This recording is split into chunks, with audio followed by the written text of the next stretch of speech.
예, 사무엘하 6장입니다.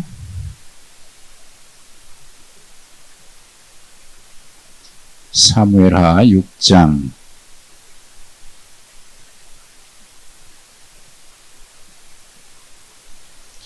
사무엘하 6장 1절부터 23절 6장 전체를 보실 텐데 우리가 함께 읽으실 말씀은 1절부터 11절까지만 교독하시겠습니다.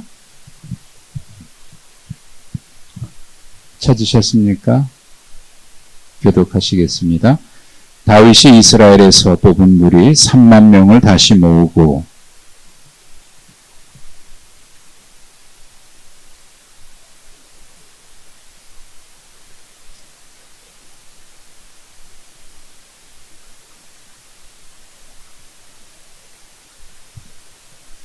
그들이 하나님의 궤를 새 수레에 싣고 산에 있는 아비나답의 집에서 나오는데 아비나답의 아들 우사와 아효가 그 새 수레를 모니라.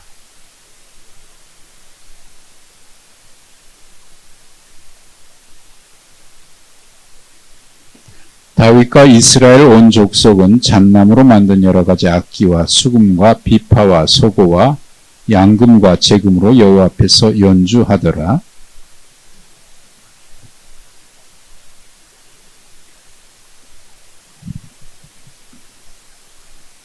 여호와 하나님이 우사가 잘못함으로 말미암아 진노하사 그를 그곳에서 치시니 그가 거기 하나님의 궤 곁에서 죽으니라.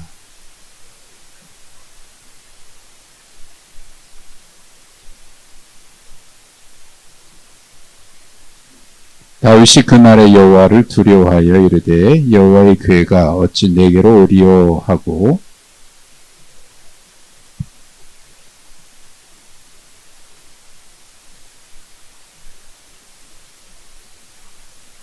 함께 읽습니다.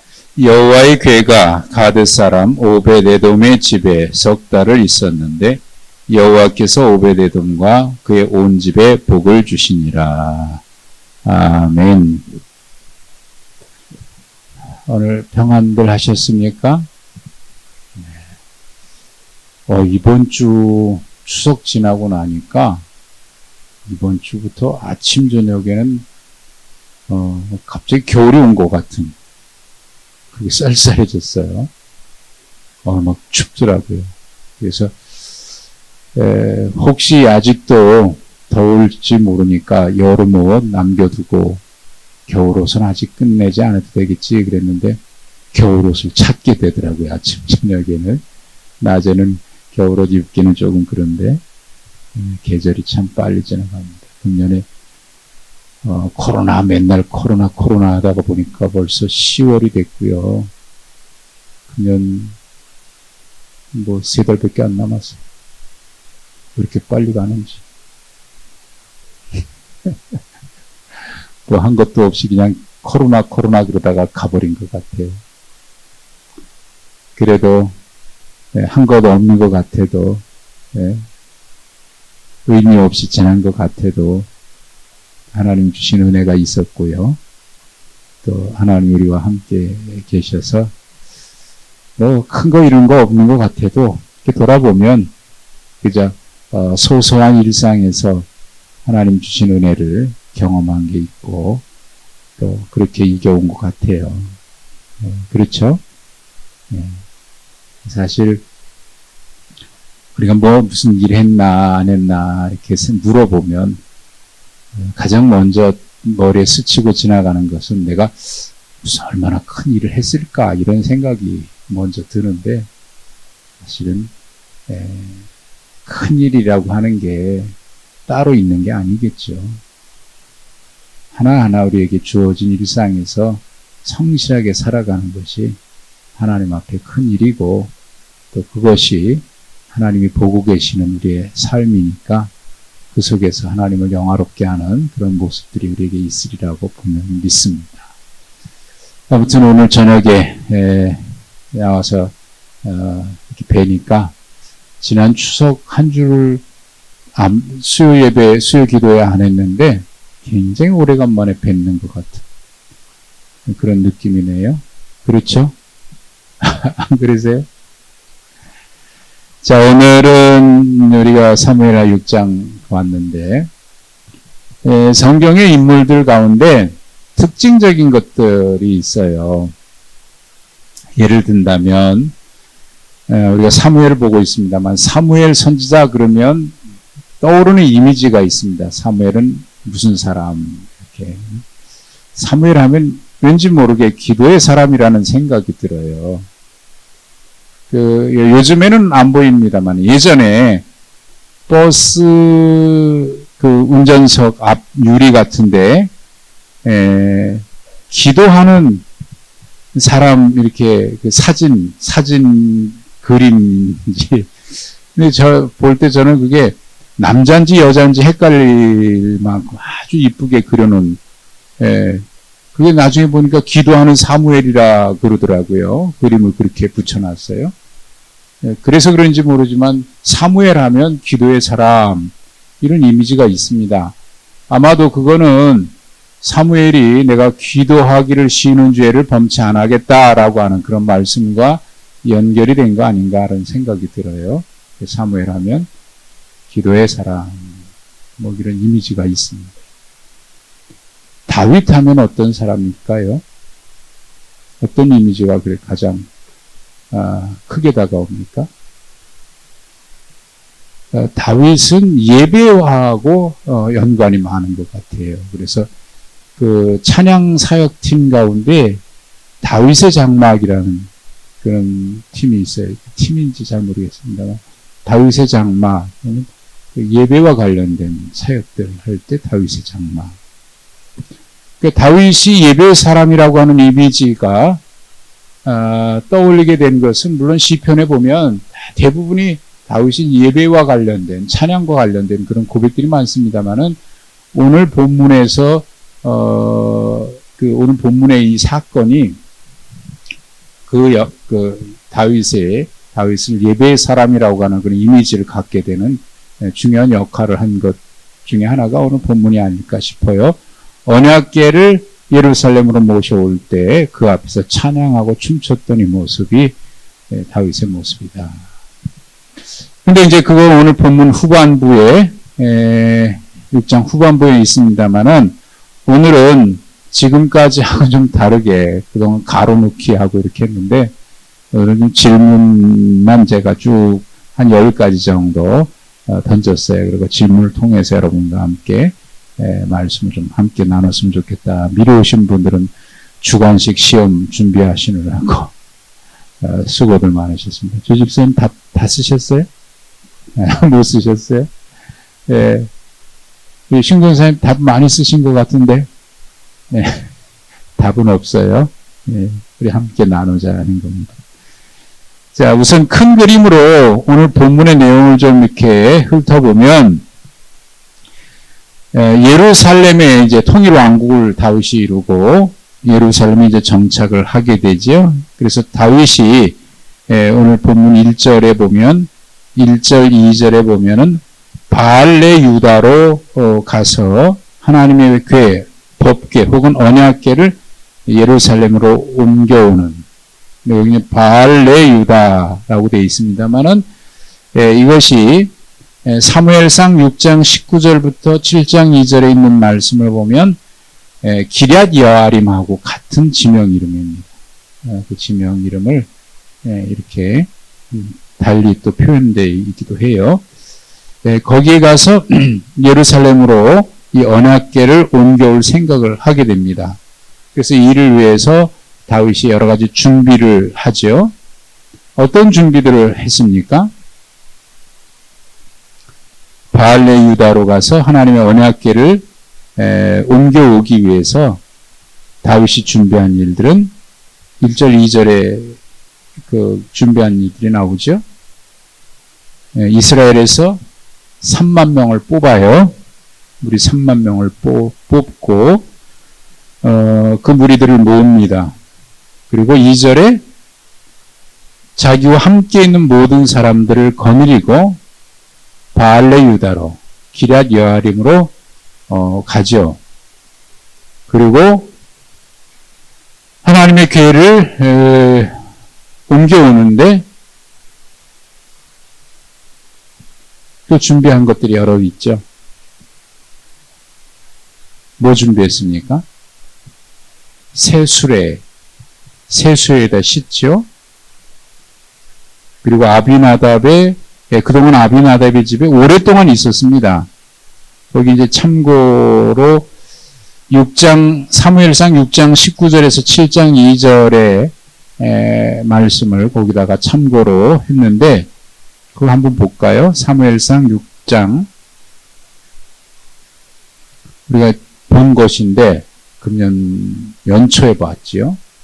사무엘상 6장 19절부터 7장 2절에 보면 이 하나님의 언약궤가 그 블레셋과의 전쟁에서 엘리 제사장 때 블레셋과의 전쟁에서 이 언약궤를 들고 나갔다가 빼앗겼습니다. 빼앗겼다가 블레셋에 빼앗겼다가 다시 이제 돌아오는데 그것이 이제 기럇 여아림의 그 아비나답의 집에 여러 해 거기에 있었어요. 그 7장 1절에 보니까 7장 2절에 보니까 기럇 여아림 아비나답의 집에 얼마 있었다고요? 20년 동안 있었어요. 그러니까 이스라엘 백성들이 간절히 하나님의 은혜를 사모하게 됐어요. 그때가 사무엘 선지자가 이제 막 사사일을 시작할 즈음이니까 지금은 20년보다도 훨씬 더 됐겠죠.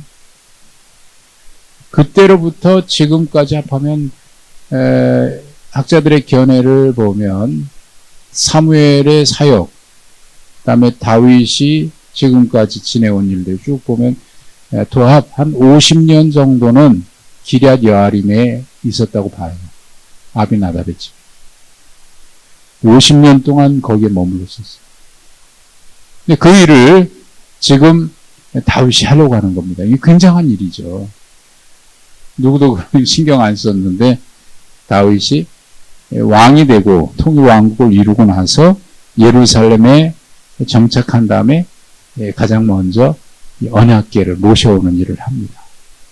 굉장히 중요한 일이겠죠. 또 얼마나 하나님이 기뻐하실 일이겠어요. 그런데 액면 그대로 보면 하나님의 언약궤를 모셔오겠다고 하니까 왕국을 세우고 통일을 이루고 예루살렘에 정착하고 나서 이 하나님의 언약궤를 이곳으로 모셔온다? 굉장히 중요한 의미가 있고 나름대로 다윗이 이 일을 가장 먼저 했다는 것, 다른 것보다도 이 일을 가장 먼저 했다는 것, 이거 얼마나 중요한 일이겠어요. 그런데 여기에 뭔가 그렇게 많은 준비를 했는데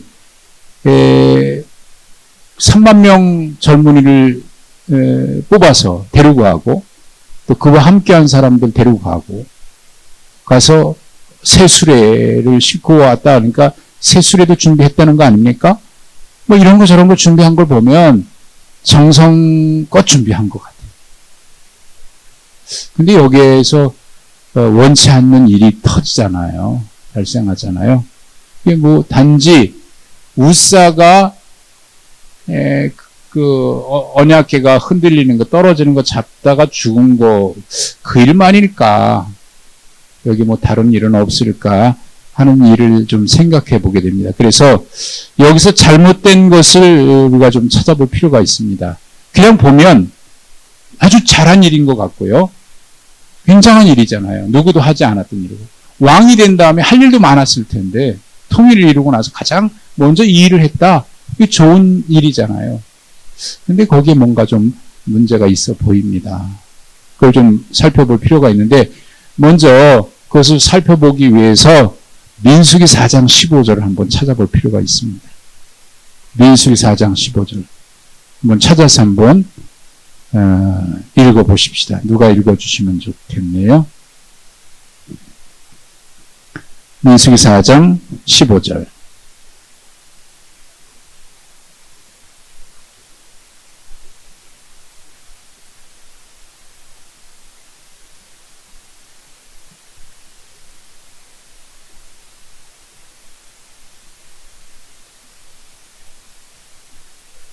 예.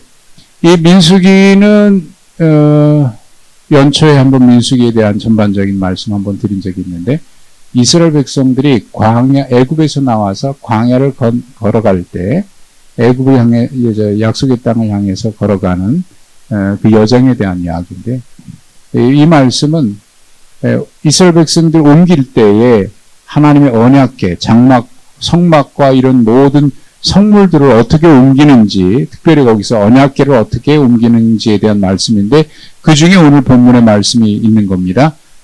이것은 어떻게 하라고 되어 있냐면, 고핫 자손들이 어깨에 매라고 되어 있습니다. 고핫 자손들이 메고 가라고 되어 있어요. 그리고 거기에 참고로 되어 있는 출애굽기 25장이나 신명기 10장에도 역시 같은 말씀들이에요. 하나님의 언약궤는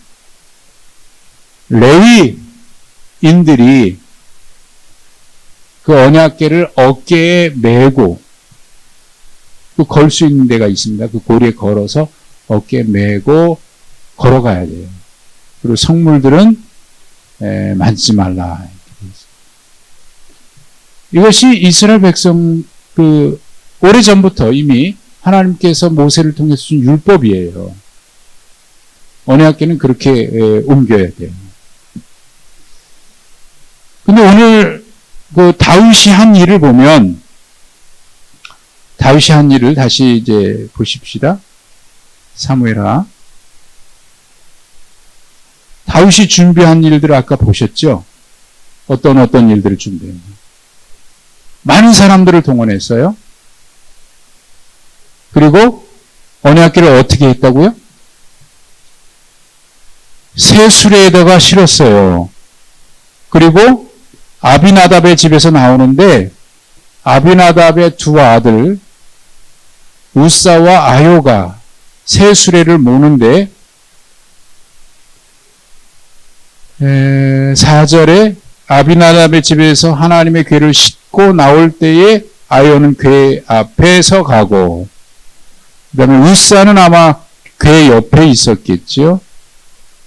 그리고 소와 끄는 수레에 실은 거예요. 이렇게. 그러니까 이게 많은 준비를 했는데, 정성이 부족했다고 보기도 그렇긴 해요. 정성을 다했을 것 같아요. 근데 문제가 보이기 시작합니다. 왜 율법과 다른 모습이 보입니다. 자, 법궤로 옮기기 전에 얼마 동안 있었나, 그건 아까도 이제 아까 참고했고요. 특별히 좀 더 정확한 것을 보려면 역대상 15장 말씀을 거기다 제가 기록해 두지 않았는데, 역대상 15장 한번 찾아보십시오. 역대상 15장.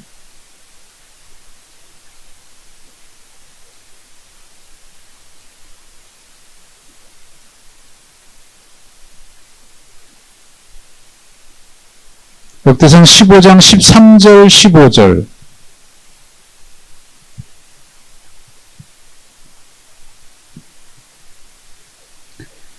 거기에 보면 이 똑같은 사건을 기록한 말씀이에요.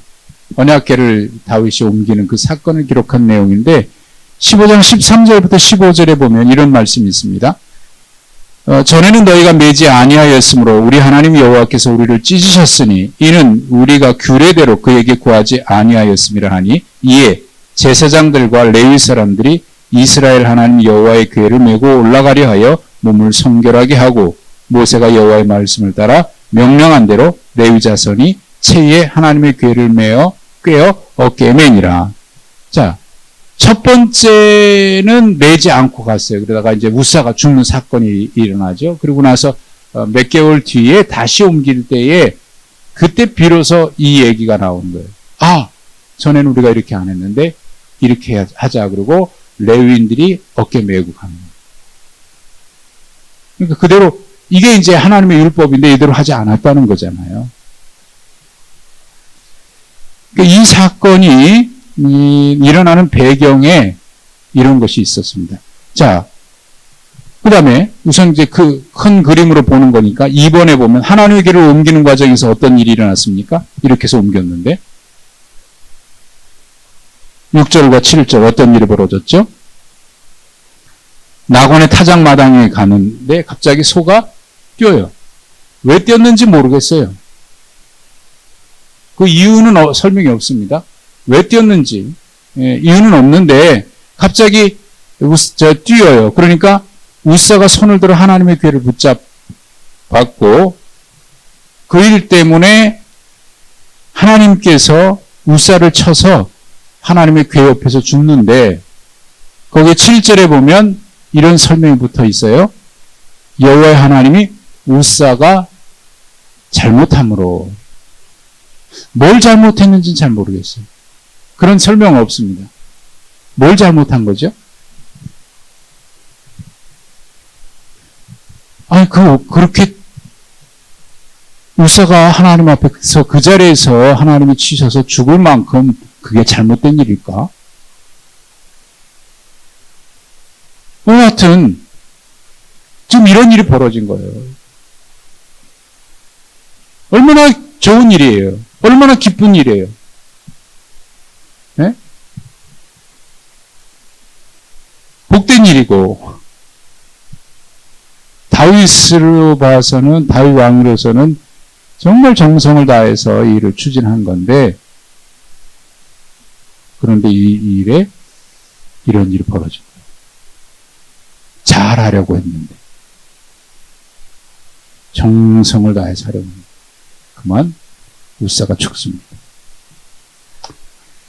뭐 좀 자세한 내용들은 좀 더 뒤에 보고요.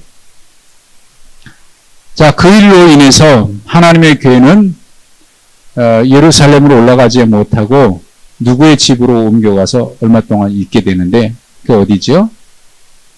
10절과 11절에 보면 누구의 집으로 갑니까? 예? 오베데돔. 오베데돔인데 오베데돔이 누구라고 되어 있습니까?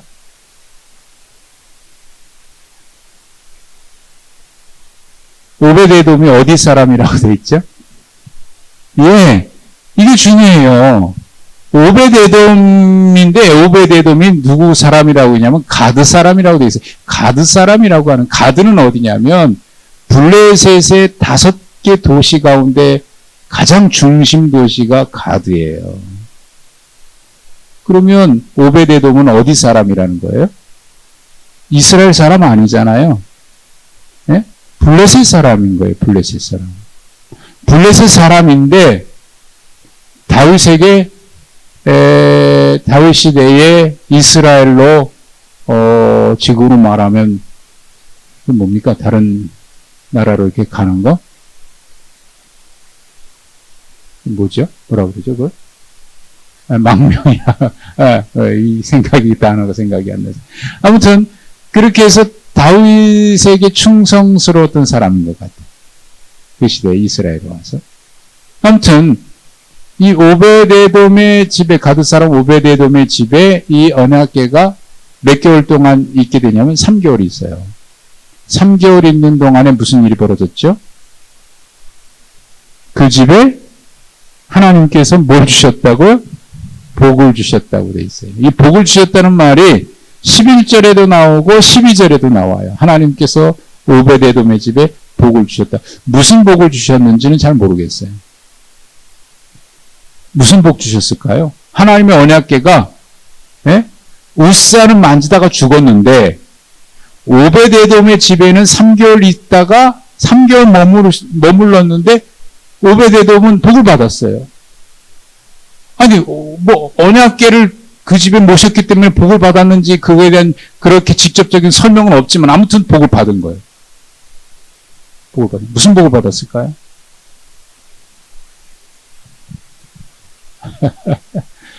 그것도 설명은 없어요. 아무튼 복을 받았어요. 근데 성경에 보면은요, 복을 받았다라고 하는 말을 할 때 구체적으로 어떤 복을 받았다라고 하는 얘기가 없는 경우가 많아요. 있는 경우도 간혹 있긴 있지만 그냥 복을 받았다 이렇게 돼 있는 경우가 많아요. 전에도 말씀드렸습니다만 요셉이 감옥에 억울한 누명을 쓰고 감옥에 갇히잖아요. 근데 감옥에 갇혔는데 성경에는 이상하게 이런 표현이 있습니다. 하나님께서 요셉과 함께 하심으로 그가 형통하였더라 이렇게 돼 있어요. 그 형통이 뭡니까 그러면? 하나님이 요셉과 함께 하심으로 그가 형통하였더라. 뭘 보고 형통했다는 겁니까? 감옥에서 나오든지 억울한 누명이 풀리든지 뭐 그런 설명이 없어요. 다만 형통하였더라라고 돼 있어요.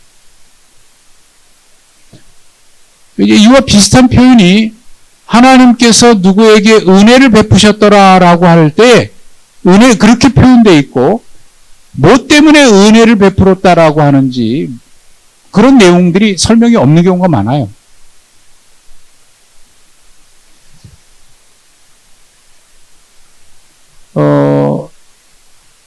그 아브라함의 아들 이삭의 경우도 말이죠. 이삭이 농사를 져서 블레셋 사람들과 함께 사는 데서 거기서 100배의 결실을 얻었잖아요. 우물을 파면 와서 빼앗고 그 사람들이 블레셋 사람들이 빼앗고 그러니까 이삭이 양보하고 가고 그랬잖아요. 정말 바보같이. 왜 그러냐고 내가 판 건데 이렇게 한마디 따지지도 않고 그냥 양보하고 가고 쫓겨가고 그래요.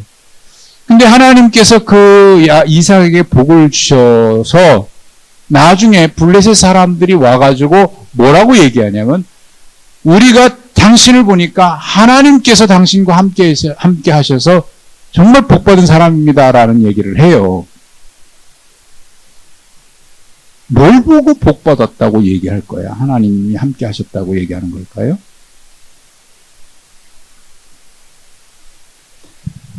간혹 다른 분들이 여러분에게 정말 하나님을 열심히 믿더니 복 받으셨네요 라고 얘기하면 여러분은 어떤 경우에 그런 얘기 들어보셨어요?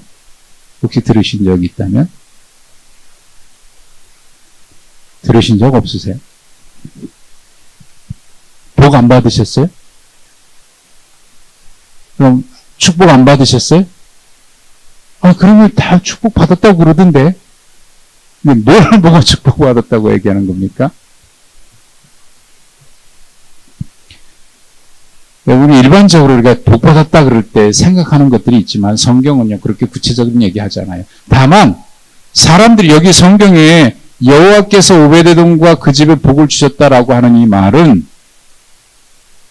사람들이 볼 때도 그렇게 인정했다는 말이에요. 그래서 그 소문이 어떤 사람이 다윗 왕에게 찾아가서 얘기해요. 왕이요, 하나님께서 하나님의 괴로 말미암아 오베데돔의 집에 그 모든 소에 복을 주셨습니다. 라고 하는 걸 다윗에게 얘기를 해요. 여기는 소유라고 하는 표현이 나오죠. 그러니까 다른 사람도 볼 때 저 집은 정말 하나님께 복받은 사람인 것 같아 라고 인정할 만한 그런 모습들이 보이기 시작하는 거예요. 근데 그것이 눈에 보이는 가시적인 그런 결과만은 아닌 겁니다. 하나님이 함께 하십니다. 저는 하나님께 많은 은혜를 받았고요. 많은 복을 받았어요. 네. 그럼 여러분 뭐라고 얘기할 겁니까? 목사님 뭐 하면서 돈을 많이 버셨나? 유명해졌나?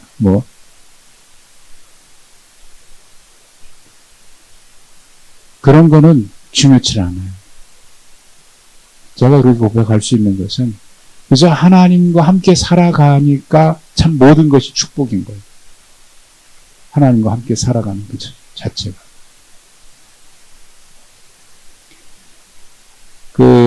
제가 존경하는 목사님이 있는데,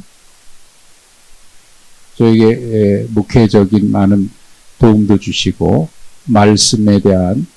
말씀을 어떻게 보고 연구하는지에 대한 많은 가르침과 인사이트를 주셔서, 늘 존경하는 그런 목사님인데, 그분이 이런 간증을 해요. 은퇴하신 목사님인데, 지금까지 살아오면서 하나님께서 참 많은 복을 주셨대요. 아무리 생각해도 하나님께 복 받을 만한 어떤 이유가 있을까 생각해봐도 없는 것 같아요. 그냥 단 한 가지만 있다면, 그게 있다면 뭐냐면 그저 말씀 사모하는 일을 열심히 해요. 말씀 사모하는 일. 오늘 오후에 점심때쯤에 갑자기 저 오늘 교제하는 목사님이, 이제 그분은 그 칼빈 신학대학에서 강의하고 있는 교수님인데, 지나가는 길에 갑자기 전화가 왔어요. 이쪽에 지나가다가 생각이 나서 전화했다고. 그러면 오시라고. 그래서 점심 잠깐 같이 먹고 차도 마시고 그랬는데, 그분과 이런저런 얘기를 하다가 요즘 여러 상황들이 코로나로 인해서 교회들마다 어려움 많이 겪고 있잖아요. 어제도 우리 노예를 앞에 두고 자립위원회가 모였는데, 자립위원회는 노예 안에 미자립 교회들, 작은 교회들을 어떻게 도울 수 있을까, 그걸 이제 하는 부서가 자립위원회인데, 코로나로 인해서 지난 상반기에 우리 교회에서도 몇 분이 그런 헌금을 해주셔서 노예 전달을 해서 그 월세를 내기도 어려운 그런 미자립 교회들, 작은 교회들 생계비도 돕고 또 월세라도 도울 수 있도록 노예에서 여러 행사들이 많이 중단이 됐으니까 예산을 긴축해서 교회마다 몇 달치를 도와드렸어요. 근데 이렇게 길게 되니까 이번에도 좀 돕는 일을 해야 되겠다, 이런저런 이야기들을 좀 하면서 걱정은 뭐냐면 작은 교회들 중에 이 코로나 사태가 아무래도 내년까지는 그 후유증이라든지 이런 거 보면 내년 하반기까지, 연말까지 간다고 봐야 되는데, 그렇게 되면 이 작은 교회들은 과연 유지할 수 있을까, 그런 고민들을 많이 하고 있습니다. 그렇다고 해서 노예가 재정적으로 매달 이렇게 도울 수 있는 그런 여력이 안 되니까, 노예가 도는 교회가 상회비를 내서, 노예비를 내서 그걸 가지고 이제 하는 건데,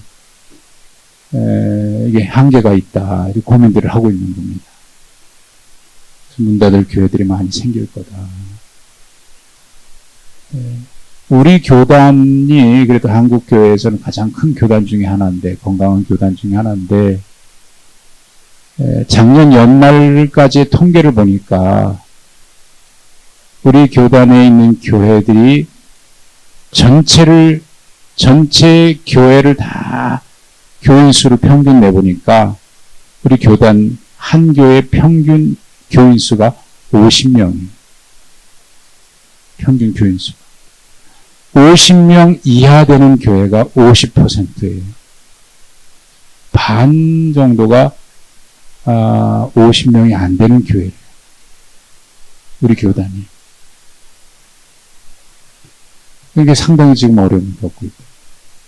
그래서 이제 그 목사님과 이런저런 이야기를 하면서 결론은 뭐냐면, 교회의 본질은, 그리고 목회의 본질은 말씀입니다. 말씀 가지고 계속 꾸준하게 목회하신 교회들은 그래도 큰 어려움이 없는데, 무슨 행사하고 행사했던 교회들은 지금 다 못하잖아요. 그러니까 교회가 막 흔들흔들한다. 여러분, 우리가 말씀이 능력이라고 하는데, 정말 말씀 붙들고 살아가 보면 그것이 능력이라고 하는 것을 알게 됩니다. 하나님의 말씀이고. 제가 부교육자 생활을 하면서 지금까지 쭉 지내오면서 정말 감사한 것은 말씀에 대한 사모함이 이게 가면 갈수록 말씀에 대한 사모함이 깊어지고요. 그래서 말씀 준비하는 일은 마치 씨름하듯이 말씀 붙들고 고민하고 그리고 제가 힘들고 지칠 때마다 몸부림쳤던 것은 예배였습니다. 말씀 놓치지 않으려고 예배 집중했고, 예배가 생명이다. 사실 목회하면서 예배를 등한히 할 때가 많아요. 소홀히 할 때가 많고. 근데 그때마다 힘을 얻을 수 있었던 것은 정말 예배에 대한 사모함, 예배의 말씀.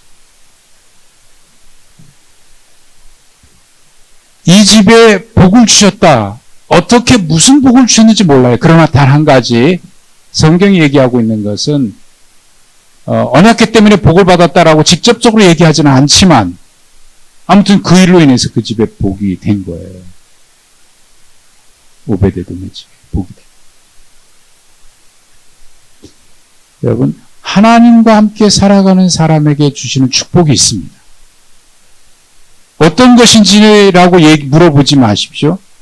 그럼 어떤 거라고 얘기하기가 제가 어려워요. 왜? 주시는 복이 다 다르기 때문에. 그러나 분명한 것이 있습니다. 하나님과 함께 살아가는 사람에게 하나님은 반드시 복을 주시는 거예요. 지금은 모르는데 나중에 그때 그것이 하나님 주신 복이었고 은혜였구나. 나중에 깨닫는 게, 고백하게 되는 게 참 많습니다. 자, 4번. 하나님의 교회가 예루살렘으로 들어올 때 다윗은 어떻게 하였습니까? 다윗의 모습을 보면서 무슨 생각을 하게 되는지 당신이 느낀 바는 무엇입니까? 13절, 15절. 이제 다윗이 그 오베데돔의 집에 복이 임했다라고 하는 이야기를 듣고 이제 다시 3개월이 지난 뒤에 하나님의 언약궤를 다시 예루살렘으로 모셔오게 됩니다. 그때 예루살렘에 하나님의 언약궤가 들어올 때 다윗의 모습, 그 13절부터 15절에 있는데, 하나님의 궤를 맨 사람이 6걸음을 가매 소와 살찐 송아지로 제사를 드리고, 6걸음마다가 아니에요. 6걸음 가다가 또 하고 6걸음 가다가 또 하고가 아니고 6걸음 가고 나서 그때 한 거예요. 왜 그렇게 했는지는 설명이 없습니다. 아마도 그전에는 이 우사 사건을 그들이 기억했겠죠. 얼마나 두렵겠어요. 그런 사건을 잊어버리지 않고 있으니까. 두려움 가운데 가고 있는데 언약궤를 이제 짊어지고 가는 거예요. 어깨 메고 가는 거예요. 6걸음 걸어갈 때 얼마나 긴장하고 조심스럽게 갔을까요? 혹시 죽을지도 모른다고 하는 두려움도 있었을 겁니다. 그런데 6걸음 갔는데 아무런 일이 일어나지. 얼마나 감사했을까요? 그런 마음으로 아마 예배를 했을 겁니다. 그때 다윗이 앞에서 힘을 다해서 춤을 추는데 다윗과 온 이스라엘 족속이 즐거워하고 환호하면서 나팔을 불고 춤을 추고 언약궤를 메우고 합니다. 자, 이것이 다윗의 언약궤를 먹을 때의 모습입니다. 여러분 어떤 생각이 들어요? 지금 다윗이 누구죠? 다윗이 왕이잖아요. 근데 언약궤를 메고 오는데 그 앞에서 춤을 춰요. 힘을 다해서 춤을 춰요. 무슨 생각이 들어요? 네? 지금 다윗이 왕인데 막 춤을 춰요. 막 춤을 춰. 언약궤 앞에서. 12절에 보면 기쁨으로 메워왔다 그래 있어요. 기쁨으로 메우면서 막 제사드리고 하나님 앞에 즐거이 나팔을 불고 다윗은 춤을 추고 어떤 춤 췄는지 잘 모르겠어요. 그 뒤에 보면 21절에 보면은 20절에 보면 몸을 드러냈다라고 했는데 막 몸이 속에 옷이 벗겨질 정도로 이제 다른 데에서 보면 뭐 다른 표 좀 더 그 다른 표현을 썼습니다만은 그걸 봤을 때 사람들이 어떻게 생각했을까요? 왕이 말이야. 뭐 그런 하지 않았습니까? 여러분들은 어떤 생각하셨는지 모르겠습니다. 자, 그것을 보고 다윗의 아내인 사울의 딸 미갈이 화가 나서 다윗에게 한 말이 있습니다. 무슨 말 했어요? 20절이죠. 염치 없이, 왕이 말이지. 염치 없이 자기 몸을 드러내는 것처럼 신복의 계집종의 눈앞에서 몸을 드러냈다. 그러니까 다윗이 그에 대해서 한 말이 이는 여호와 앞에서 한 것이다. 여호와 앞에서 한 것이다. 그가 내 아버지와 그의 온 집을 버리고 나를 택하사 나를 여호와의 백성 이스라엘의 주권자로 삼으셨으니 내가 여호와 앞에서 뛰놀리라. 내가 이보다 더 낮아져서 스스로 천하게 보일지라도 그래도 하나님 앞에서 내가 한 것이니 그들은 그렇게 나를 천하게 보지 않았을 거다. 너는 그렇게 봤을지 모르지만 이게 지금 다윗이 한 말이잖아요. 이게 여기서 결정적으로 다윗을 예배의 사람이라고 얘기하게 된 거예요. 저는 이 다윗의 이 말이 얼마나 마음에 와닿는지. 특별히 그 뭐라고 얘기한 것이 마음에 와닿냐면 누구 앞에서 한 것이다? 하나님 앞에서 한 것이라는 거예요. 근데 하나님 앞에서 한 것을 보고 미갈이 뭐라고 얘기했냐면 아이고 사람들 앞에서 말이지 왕이 말이지 사람들 보는 앞에서 다윗이 사람들 보는 앞에서 한 건가요? 다윗은 하나님 앞에서 전에하고 지금하고 다른 것이 있습니다. 전에는 군사를 동원하고 많은 사람들 동원하고 막 나팔을 불고 굉장했어요. 거기에 보면 무슨 악기 이름이 많이 나와. 5절에 보면 처음에 할 때 굉장합니다. 연주하고 막 난리가 났어요. 근데 지금은 그런 구체적인 설명은 없이 그저 하나님 앞에 예배한 것과 춤춘 것 얘기하고 있어요. 그리고 그것을 보고 있는 미갈이 한 말에 대해서 나는 하나님 앞에서. 이게 다윗을 예배의 사람이라고 얘기합니다. 여러분 예배는 누구 앞에서 하는 겁니까? 하나님 앞에서. 하나님 앞에서 하는 것이 예배입니다. 목사는 교인들 앞에서 예배하기가 쉬워요. 교인들 앞에서 내가 목사니까 교인들 앞에서 기도하는 모습 보이기 쉽고 내가 목사니까 교인들 앞에서 경건한 모습을 보여야 된다. 그래서 교인들을 자꾸 봐요. 사람들을 자꾸 봐요. 교인들이 나를 어떻게 볼까? 교인들이 나를 이렇게 볼까? 저렇게 볼까? 하나님 앞에서 해야 되는데 자꾸 사람 앞에서 어떻게 보이려고 그래요. 아무리 잘했어도 하나님 앞에서 보인 건 없는 거예요. 그러면 불쌍한 겁니다. 이게 스스로 자기가 그렇게 되기가 쉬워요. 목사만 그러겠습니까? 교인들도 아마 그럴 수 있을 거예요. 예배는 누구 앞에서 하는 거다? 하나님 앞에서 하는 거예요. 하나님 앞에서. 사람 앞에서 하는 거 아닙니다. 그리고 또 중요한 거 있습니다. 하나님 앞에서 한 그것을 비난하지 마세요.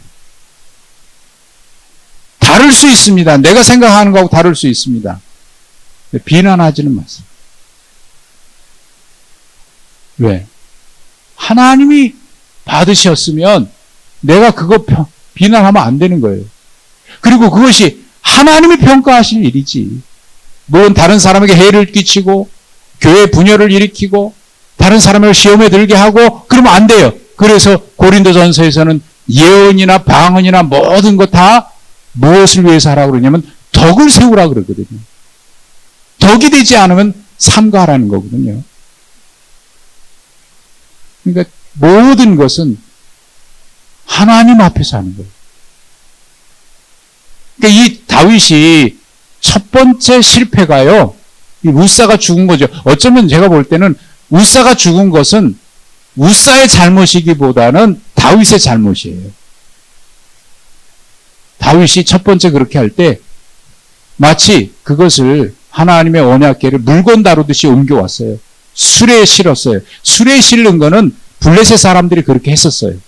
블레셋 사람들이 사무엘상 6장, 7장에 보면 언약궤 가지고 왔는데 다곤의 신당에 넣는데 넘어지고 막 그러니까 그걸 보내잖아요.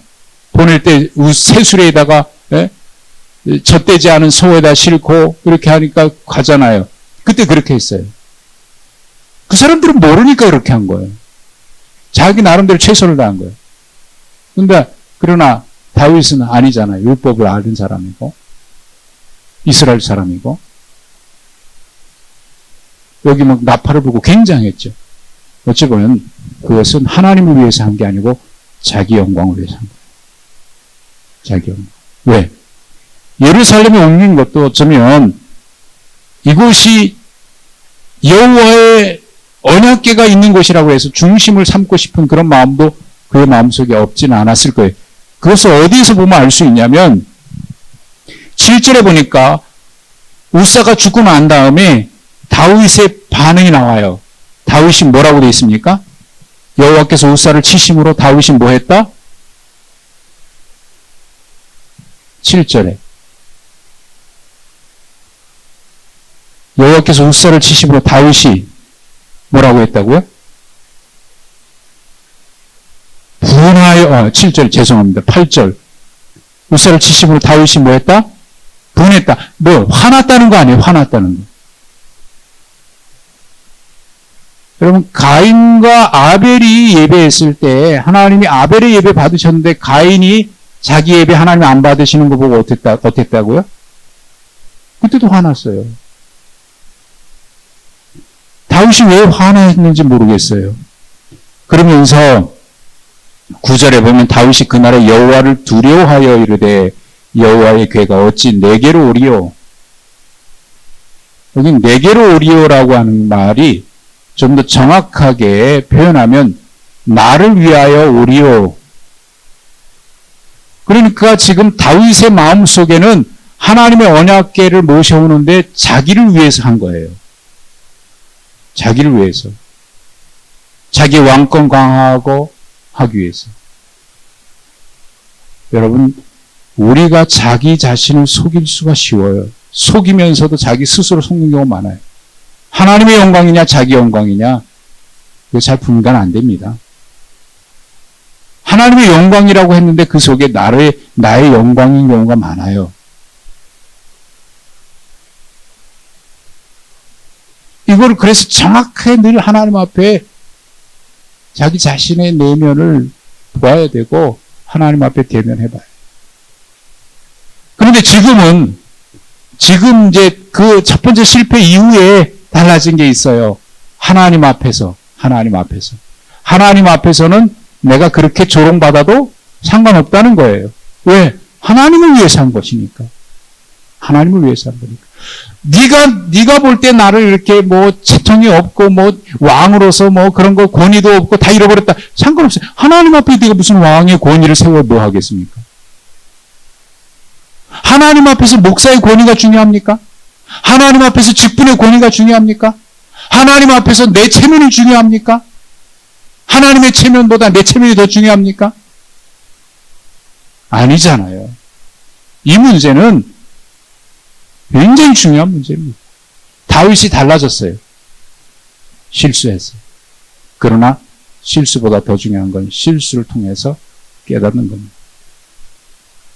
그래서 다윗의 시편인 119편을 보면 거기에 다윗의 시편이라고 되어 있지는 않습니다만은 119편의 그 내용을 보면 다윗의 시라고 보는데 내가 징계를 받음으로 전에는 주의 율례를 몰랐었는데 징계를 받음으로 주의 율례를 깨달았나이다.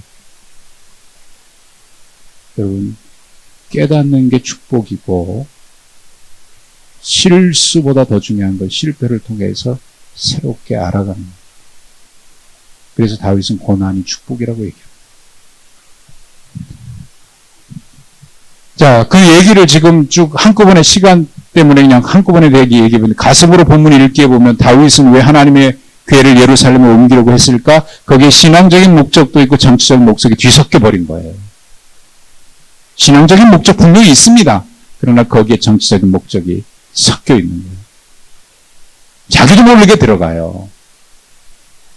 우리가 그럴 때가 많아요. 자기도 모르게 들어가요. 자기 명예. 우사가 죽은 이유, 왜 그 죽어야 했을까?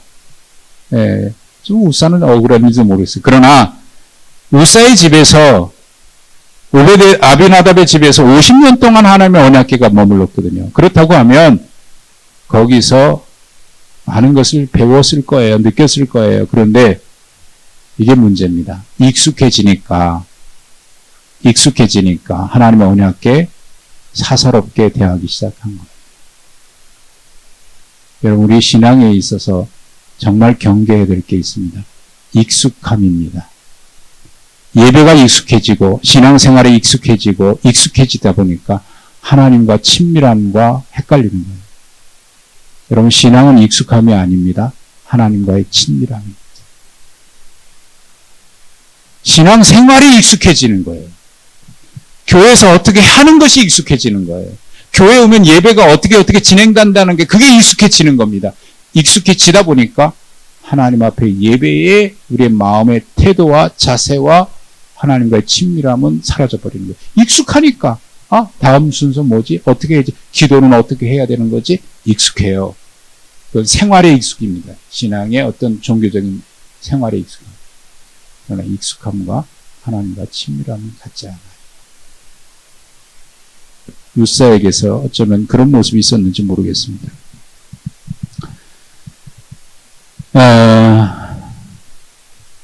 그 3번은 이제 그 일 때문에 두려워서 했는데, 이제 다시 오게 된 것은 하나님이 그 집에 복을 주셨다는 말을 받고, 듣고, 그렇게 해요. 그리고 이제 춤을 추온 거, 이것이 이제 다윗의 춤과 예배와 연결시킨다면, 아까도 이제 말씀드렸죠. 그것은 다윗이 하나님 앞에서의 모습입니다. 예배는 하나님 앞에서. 우리들은 하나님 앞에서 자신은 어떤 존재를 생각하고 예배를 드리고 있습니까? 그것이 예배에 어떤 영향을 미친다고 생각하십니까? 결론, 다윗은 하나님 앞에서 자기가 왕이라고 생각했을 뻔했어요. 그러나 이 일을 통해서 그는 다시 깨닫습니다. 그리고 결정적으로 다른 것은 그 이전에 하나님 앞에 기도했다는 말이 많았는데 언약궤를 옮기는 이 사건에 있어서는 하나님 앞에 더 기도했어야 되는데 기도했다는 얘기가 없어요. 그냥 단순히 열정과 사모하는 마음으로만 했을 뿐입니다. 자기 열심이죠. 그런데 결정적으로 이 사건을 통해서 다윗은 달라집니다. 다윗이 철저하게 그 이후로 계속해서 고백하는 것은 내가 하나님 앞에서는 왕이 아닙니다. 이스라엘의 왕일 수는 있으나 하나님 앞에서 왕은 아닙니다. 하나님 앞에서는 양입니다. 하나님 앞에서는 종입니다. 우리가 잊지 말아야 될 거예요. 세상에서 내가 무슨 지위가 있고 무슨 역할을 한다고 해서 하나님 앞에서도 그러면 안 돼요. 그 나만 장군이 엘리사에게 치료받으러 갈 때 어떤 모습으로 갔는지 여러분 기억하시죠? 수레에다가 전차에다가 마차에다가 금은보화 잔뜩 싣고 나만은 장군이 입어야 되는 그 갑옷 다 입고 갑니다. 병 고치러 가는데 왜 그렇게 해야 돼요? 그리고 엘리사가 나오지 않는다고 화가 나가지고 그냥 가려고 그러죠. 내가 생각하기에는 그가 나와서 내게 무릎을 꿇고 뭐 손을 흔들고 기도해 줄 줄 알았는데 왜? 내가 그만한 사람이니까. 그것도 그냥 온 게 아니잖아요. 자기 임금이 이스라엘의 임금에게 부탁을 해가지고 임금을 통해서 오잖아요. 그만한 사람이거든요. 그냥 오는 사람이 아닌 거예요. 굉장한 사람인 거예요. 그런데 내다보지도 않아? 기분 나쁘죠. 내가 이렇게 하고 왔는데 훈장도 달고 왔을 것 같아, 제 생각에는. 근데 그냥 물에 가서 씻으라 그러니까. 이런 물에 가서 씻으려면 어떻게 해요? 갑옷 벗고 들어가야 되겠지요. 여러분, 하나님 앞에서는 갑옷도 벗어야 되고요. 계급장도 벗어야 되고요. 투구도 벗어야 되고요. 명예도 벗어야 되고요. 내 직위도 내려놓고 하나님 앞에 갈 때 목사라고 하는 직분 때문에 하나님 나라 가는 거 아닙니다. 장로라고 하는 직분 때문에 하나님 나라 가는 거 아닙니다. 하나님 나라 가는 것은 하나님의 백성 성도로서 가는 거지. 하나님 앞에서 다 내려가요. 왕 아닙니다. 네, 제가 늘 그런 고백합니다만 제가 목사로서 교인들을 위해서 기도할 때가 있어요. 그러나 제가 하나님 앞에 기도할 때는 목사가 아닌 연약한 한 인간이요. 하나님의 도움 없이는 설 수 없는 한 연약한 죄인이요. 하나님의 은혜를 사모하는 한 인간으로 하나님 나 도와주세요. 나 붙들어주세요. 나 지켜주세요. 나 함께 해주세요. 목사로서 기도하면 안 돼요. 장로로서 기도하면 안 되고 권사로 그런 직분 가지고 기도하면 안 돼요. 하나님의 자녀로 아버지 있게 기도해야 됩니다. 이게 예배의 진짜 모습이에요. 다윗은 이 실패를 통해서 그걸 배워요. 그래서 그 이후로 하나님이 끝까지 그를 쓰신 이유가 바로 거기에 있습니다. 겸손을 배웁니다. 예배. 오늘은 다윗의 이 모습을 통해서 우리의 신앙에 매우 중요한 예배와 신앙의 모든 모습들을 돌아보게 됩니다. 여러분, 하나님 앞에 가장 축복받은 사람은 누굽니까? 하나님의 자녀입니다. 하나님의 자녀. 여러분, 하나님의 자녀로서 주시는 은혜 가지고 살아가시기를 주님의 이름으로 축복합니다. 하나님 감사합니다. 오늘도 하나님의 자녀로 이 자리에 서서 예배하게 하신 것 감사합니다. 연약한 저희들에게 오늘도 말씀으로 세임을 주셔서 일평생 예배의 사람으로 다윗처럼 하나님 앞에 서서 예배하고 춤추고 찬양하고 기도하는 사람으로 살아가게 하옵소서. 예수님 이름으로 기도하옵나이다. 아멘.